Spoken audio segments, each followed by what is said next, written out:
यूँ तो कई भविष्यवक्ताओं ने तारणहार के बारे में भविष्यवाणियाँ की हैं, जैसे फ्लोरेंस है, जिंगटॉन्सन है। ऐसे ही कई भविष्यवक्ताओं ने भविष्यवाणी की है। इसमें जय गुरुदेव जी ने भी अपनी भविष्यवाणियों को किया है, लेकिन वो उन्होंने नास्ट्राडामस की भविष्यवाणी को तोड़ कर प्रस्तुत किया है। पर यहाँ पर उन मक्कारों की बात हम कर लेते हैं, जैसे अशोक सिंघल हुए, तुम्हारे रामपाल हुए, जो कि अब जेल में भी बंद हैं, पर अपने को कल के अवतार घोषित करने में लगे रहते हैं। जय गुरुदेव को तो मैं आत्मा में ही शामिल करता हूँ, क्योंकि भविष्यवाणियाँ तो मैं भी इस्तेमाल करता हूँ दूसरे लोगों की। ऐसा हो ही नहीं सकता है कि हम इतने काबिल हैं कि अपनी पूरी भविष्यवाणियाँ करते हैं। हालांकि हम करते हैं भविष्यवाणियाँ, ऐसा नहीं है कि मैं भविष्यवाणियाँ नहीं करता हूँ, बहुत सारी करता हूँ। लेकिन मैं जानता हूँ मैं पूरी तरीके से हर भविष्यवाणी को समझ नहीं पाता हूँ। कुछ समझ लेता हूँ तो वो मैं कर देता हूँ। ऐसे ही जय गुरुदेव ने अपने को ईश्वर तो नहीं घोषित किया ना, उन्होंने सिर्फ भविष्यवाणियाँ इस्तेमाल की जैसे सभी करते हैं। अब मैं आता हूँ, इसमें मुझे कोई बुराई भी समझ में नहीं आती है, क्योंकि अगर वो बुरे हैं तो हम भी बुरे हैं। अब आता हूँ, संत रविदास ने कई ऐसी बातें बताई हैं तारणहार के बारे में जो नास्ट्राडामस ने छुपा ली, या पहलुमा अंदाज में एक या दो लाइन में ही बताई। ऐसा नहीं है कि कोई भी ऐसी भविष्यवाणी है जो नास्ट्राडामस ने न की हो और रविदास ने की हो, लेकिन रविदास ने खुलकर की है, जिससे कि उनको समझाना बेहद ही आसान हो गया है। जैसे संत रविदास ने कहा है, वो रोज रोज मरेगा, अर्थात वो बेहद ही कमज़ोर होगा, ऐसा मेरा मानना है। मतलब वो अपनी समस्त शक्तियों को वैकुंठ धाम या ईश्वरी लोक में ही छोड़कर आएगा, और जहाँ कहीं भी वो रहता होगा जहाँ से वो आया है, और बेहद कमज़ोर होने के कारण लोग उसे परेशान करते हैं। जैसे नहीं, लोग कहते हैं वो पागल है, उसको कुछ अकल नहीं है, इसी तरीके का व्यवहार उससे किया जाता होगा। या फिर वो हो सकता है अपनी विशेष बुद्धि के कारण लोगों को पागल समझता हो, लोगों से उस तरह की बात ही ना करता हो जिसमें सब लोग खोए रहते हैं, जिस वजह से लोग समझते हैं वो पागल है, जबकि तारणहार जानता है हम सब लोग पागल हैं। अब जैसा भी है, लेकिन लोग उसे परेशान करते हैं कमज़ोर या पागल समझकर,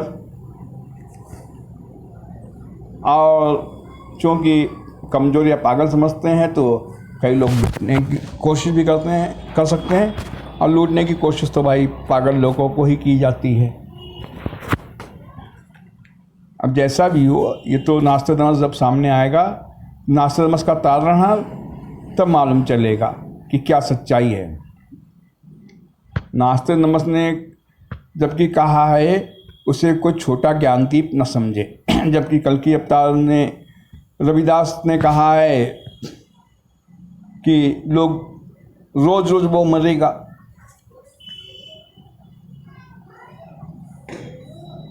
और कल तारणहार को लोग इतना परेशान करेंगे कि तारणहार को अपनी ज़िंदगी मौत जैसी नज़र आएगी। और नास्ट्राडामस की भविष्यवाणी है कि वो सबकी खाल उतारेगा। खाल उतारने का मतलब है वो इतनी खिंचाई करेगा कि लोग भागे भागे नज़र आएंगी। नास्ट्राडामस ने कहा वो औरत मर्द अमीर गरीब में कोई भी अंतर नहीं करेगा। इसका मतलब वो महिलाओं की दुष्ट वाली भावनाओं को उजागर करेगा, जैसे कि सौतेली माताएं अपने बेटों को परेशान करती हैं, जीना हराम कर देती हैं। ऐसे बहू सास ससुर के खिलाफ षड्यंत्र रचती है और बेटे को भड़काकर माँ बेटे और बाप बेटे को ही अलग कर देती है।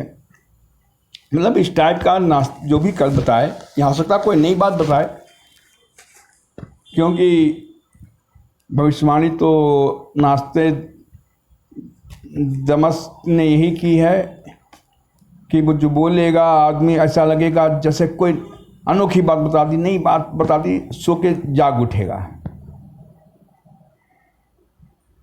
जहाँ तक रही औरत वाली बात, तो हमें लगता है कि वो अपनी बीवी द्वारा ही प्रताड़ित होगा, क्योंकि जिस तरीके से फिल्मी स्टार राजेश खन्ना की प्रेमिका अंजू महेंद्रू थी, और क्या करती थी, वो राजेश खन्ना को बिना वजह रोज जो जलील करती थी, प्रताड़ित करती थी। और उस प्रताड़ना से दुखी होकर एक दिन गुस्से में आकर राजेश खन्ना ने उस समय की नवोदित हीरोइन डिम्पल कपाड़िया के पास गए और बोले, क्या मुझसे शादी करोगी? अब आप ये तो जानते ही हैं, नई नई हीरोइन, नई नई लड़की को एक फिल्म स्टार ऑफर दे दे, वो तो पागल हो जाएगी। उसने तुरंत हाँ कर दी। अच्छा, यहाँ पर बात आती है कि अन्य महिलाओं द्वारा प्रताड़ना करना, उसकी उम्मीद कम लगती है, क्योंकि महिला सार्वजनिक रूप से किसी को भी प्रताड़ित नहीं करती है, क्योंकि वह अपने को बहुत ही स्वच्छ रखना चाहती है। क्योंकि स्कूल, ऑफिस आदि में कोई महिला दुष्टता का व्यवहार करती है तो सभी की नज़रों में चढ़ जाती है, और महिला को महान बने रहने के लिए सार्वजनिक रूप से बहुत ही मीठा व्यवहार करना पड़ता है। चाहे मायावती हों, बातें तो मीठी मीठी करती हैं, भले ही जैसे कहते हैं, अब ये तो भाई कोई खुली बात नहीं है, लेकिन कहते हैं कि वो घूस में बहुत लंबी लंबी रकम लेती हैं जिनको भी टिकट देती हैं। तो इससे उम्मीद यही बनती है, मियाँ बीबी घर में अकेले रहते हैं, जहाँ बीबी दुर्व्यवहार करती रह सकती है। अच्छा, आदमी अगर बाहर रहेगा तो जहाँ औरत परेशान करेगी वो उसे छोड़ कर दूसरे के जा सकता है, लेकिन बीबी से छोड़कर जा ही नहीं सकता है। और इन्हीं बातों से दुखी माँ तारना सबकी खिंचाई बुरी तरीके से करता है। अब आते हैं इस लाइन पर कि वो धूड़ धूड़ कर सबको मारेगा, सबसे बदला लेगा, मतलब संत रविदास ने जो कहा है। और नास्तिक ने जबकि कहा था कि वो उससे सब पहले बहुत प्यार करेंगे, फिर डरेंगे, मतलब वो कमज़ोर है और इसीलिए वो सबसे पहले तो खुद सबसे प्यार से पेश आता है और किसी को भी नाराज़ नहीं करता है, और लोगों की भीड़ इकट्ठा होने लगती है। पर जब वो पूरी दुनिया में छा जाता है और अपने दुश्मनों को दंडित करना शुरू करता है, इसके बाद तब पूरी दुनिया उससे डरती है। अब जैसे कल ही बयान था फारूक अब्दुल्ला साहब का कि चीन है वो मदद करेगा कश्मीर के मामले में 370 धारा लागू करने के लिए। देख, कश्मीर पागल आदमी, चीन क्यों मदद करेगा? चीन ने तो कभी कोई बात कही नहीं। हाँ, पाकिस्तान जो पगलाया हुआ, लेकिन पाकिस्तान का नाम कैसे लेते? पाकिस्तान तो कमज़ोर मुल्क है, लेकिन फारूक अब्दुल्ला ने जता दिया कि वो दुश्मन हैं भारत के। ऐसे ही सोनिया गांधी, एक लेखक थे, अब मुझे नाम तो नहीं ध्यान है, उन्होंने कहा था सोनिया गांधी, लिखा था अपने लेख में, सोनिया गांधी ने वो मनमोहन सिंह से कहा कि सब अच्छे काम तुम ही कर डालोगे तो मेरा बेटा राहुल गांधी क्या करेगा? अरे पागल हो क्या? काम तो हिंदुस्तान के लिए आप बाद में भी कर सकते हैं, अच्छे से अच्छे हैं, लेकिन नहीं। और इसका मतलब यह हुआ सोनिया गांधी को भारत से प्यार नहीं है, उन्हें इटली से प्यार रहा होगा, इसीलिए उन्हें विकास के काम से नहीं, राहुल गांधी से प्यार था।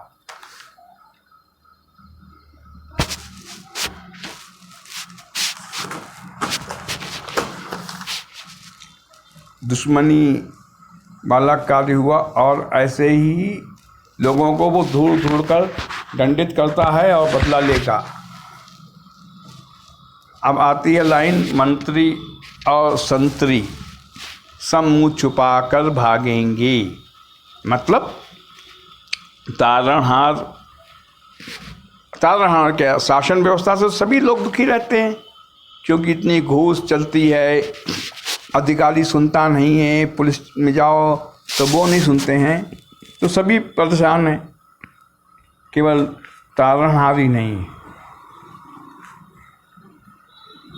और नास्तिनमस ने भविष्यवाणी की, देखते ही देखते तारणहार के शिष्य पूरी दुनिया में बन जाएंगे और अधिकांश संख्या में या तो वो गरीब होंगे या फिर कम उम्र के, जैसे 25 साल 30 साल के होंगे। गरीब होंगे तो उसमें रिक्शे वाले, टांगे वाले, मजदूर, इस तरीके के लोग होंगे, या फिर कम उम्र के हों, क्योंकि नास्तिक मतलब छोटे लोग शब्द इस्तेमाल किया है, इसलिए यहाँ उन्होंने खुल के नहीं बताया कि गरीब गुनी होंगे कि नई उम्र के लड़के होंगे। अब जैसा भी हो, ये तो वक्त बताएगा, ऐसा मैं भी नहीं कुछ बता सकता हूँ। यह जरूर लिखा है नास्तिनमस ने कि देखते ही देखते उसके शिष्य बड़ी संख्या में बन जाएंगे।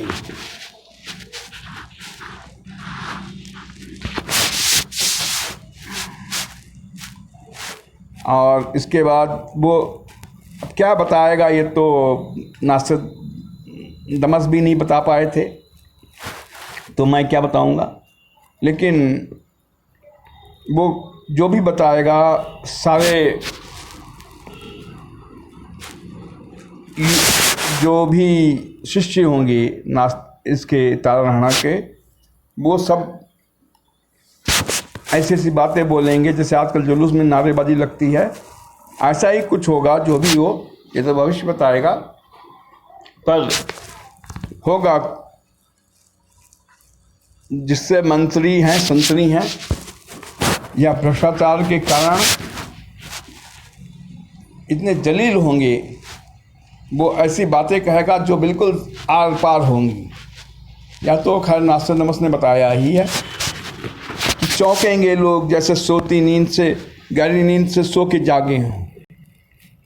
तो सबको अंदर जलालत सी महसूस होगी और वो लोगों को मुंह नहीं दिखा पाएंगे मारे शर्म के, तो मुंह छिपा कर भागेंगे।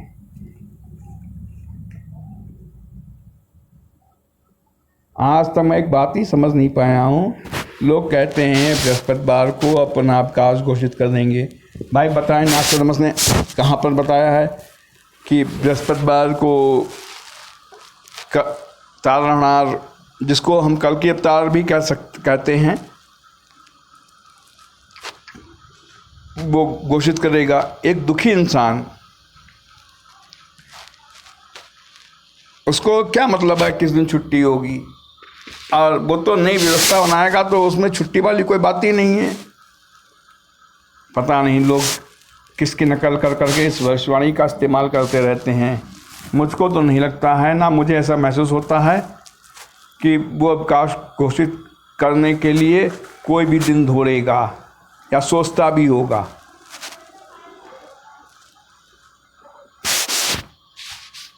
ना नास्तिनमस ना संत रविदास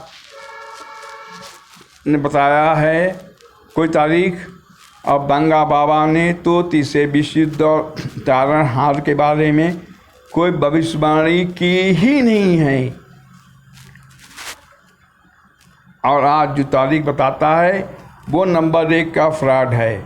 आप ये समझ लीजिए, भविष्यवाणी जब भी पढ़िए और उसमें अगर ये जिक्र आता है फला, जैसे सन 2020 दुनिया में तबाही का साल है, तो समझ लीजिए संबंध गणंत कहानियाँ हैं।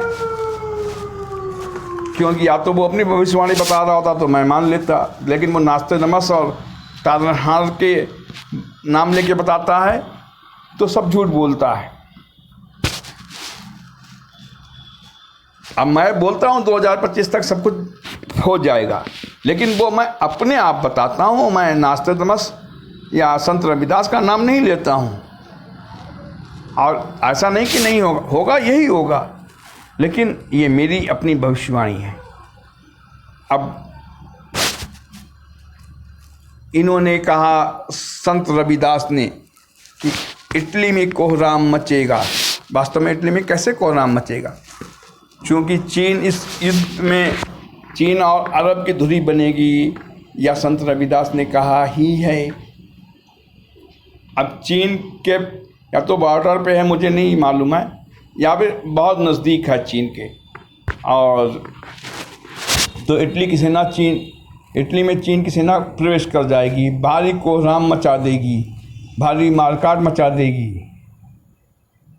तभी इन्होंने लिखा है इटली में भारी कोहराम मचेगा,